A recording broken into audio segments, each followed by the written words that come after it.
बिस्मिल्लाहिर्रहमानिर्रहीम। अस्सलाम वालेकुम नाजरीन, तकरीबन एक हफ्ते के बाद ईद उल अज़हा होगी इंशाअल्लाह।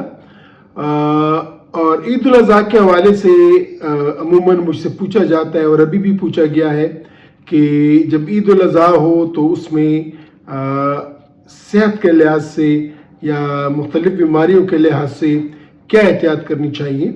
तो इस सिलसिले में अर्ज़ है कि एक तो डायरेक्ट जो ईद उल अज़हा के हवाले से हम जो कहते हैं कि एहतियात बरतनी चाहिए वो है जो चींटियाँ होती हैं जो जानवरों पे लगी होती हैं, जिनसे कांगो वायरस फैल सकता है, जो कि एक हेमरेजिक वायरस है कि जिसमें खून पतला हो जाता है और इंसान के नाक से और खून बाकी बदन से खून निकलना शुरू हो जाता है। तो कांगो वायरस का बड़ा ख़तरा होता है और हम ये कहते हैं कि बच्चों को एक जो आप जानवर लाएं तो उसको आप देखें कि उस पर कोई चिचड़े वगैरह तो नहीं है।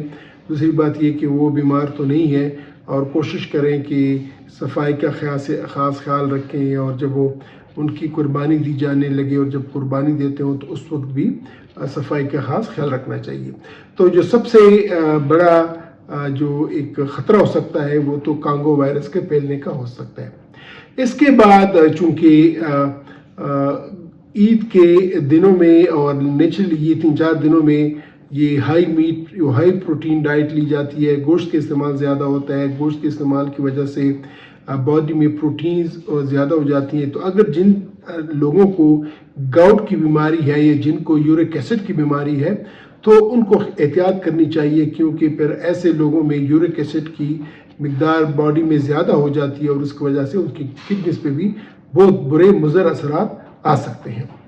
इसके अलावा जो गोश्त जब बहुत ज़्यादा मिकदार में ले लिया जाता है, मसाले ज़्यादा लिए जाते हैं और ऑयली चीज़ें ज़्यादा होती हैं तो ऐसे लोगों में अमूमन पेट के और मैदे के मसले हो जाते हैं, दस्त लग जाते हैं, गैस्ट्रोएंटेराइटिस हो जाता है या फिर कब्ज़ भी हो सकता है, कभी कभार उल्टियाँ हो जाती हैं, पेट में दर्द हो जाता है। अगर किनको डिस्पेप्सिया या मैदे की बीमारी हो तो उनको ये मसला भी हो सकता है। वो लोग जिनको जिगर की बीमारी है, जिनको सिरोसिस है, अगर वो बहुत ज़्यादा प्रोटीन का इस्तेमाल करें या वो उसमें नमक वगैरह का इस्तेमाल करें तो इनको भी थोड़ी सी ज़हनी ग़नूदगी आ सकती है या उनके पेट का पानी ज़्यादा हो सकता है या उनके और बॉडी में इश्यूज़ आ सकते हैं। अब एक और वो लोग जिनको दिल की बीमारी है, ब्लड प्रेशर की बीमारी है या कोलेस्ट्रॉल की बीमारी है तो वो लोग भी एहतियात करें, क्योंकि बहुत ज़्यादा गोश्त इस्तेमाल करने से और बहुत ज़्यादा नमक इस्तेमाल करने से उनकी ये कोलेस्ट्रॉल या ब्लड प्रेशर या दिल की बीमारियों में शिद्दत आ सकती है।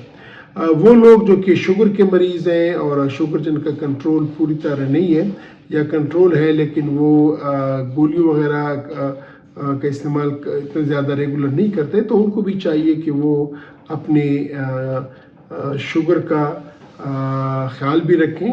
और जो चूँकि इसमें अमूमन ये गोश्त के साथ ही मशरूबात का इस्तेमाल ज़्यादा हो जाता है तो ऐसे में उनका शुगर भी आउट ऑफ कंट्रोल हो सकता है। और अमूमन शुगर के मरीज़ों का कोलेस्ट्रॉल लेवल भी ज़्यादा होता है तो उनको ख्याल करना चाहिए कि उनका कोलेस्ट्रॉल लेवल भी ख़राब ना हो। इसके अलावा मैंने पिछले साल भी ईद कुरमा के हवाले से जो मुख्तलिफ़ बीमारियां हैं उन पे वीडियोस की थी और वो रेफरेंस के तौर पे उनको मैं आप लोगों के साथ एक दफ़ा फिर शेयर कर लूँगा और आप लोग उनको भी उन वीडियोस को भी लाजमी देखें, क्योंकि उन वीडियोस के देखने से आपको काफ़ी मज़ीद मालूमात मिल जाएंगी कि ईद कुर्बा में हमें क्या क्या एहतियात करनी चाहिए। उन तमाम वीडियोस का लिंक मैं इस वीडियो के डिस्क्रिप्शन में दे रहा हूँ, वो आप लाजमन देख लीजिएगा और कोशिश करें कि ईद कुर्बा में इबादत भी रहे, आप इसको एंजॉय भी करें, आप इसके फैमिली के साथ भी एंजॉय करें, लेकिन अपनी सेहत का भी ख्याल लाजमन रखें। इजाज़त चाहता हूँ, अपना ख्याल रखिएगा। खुदा हाफिज़।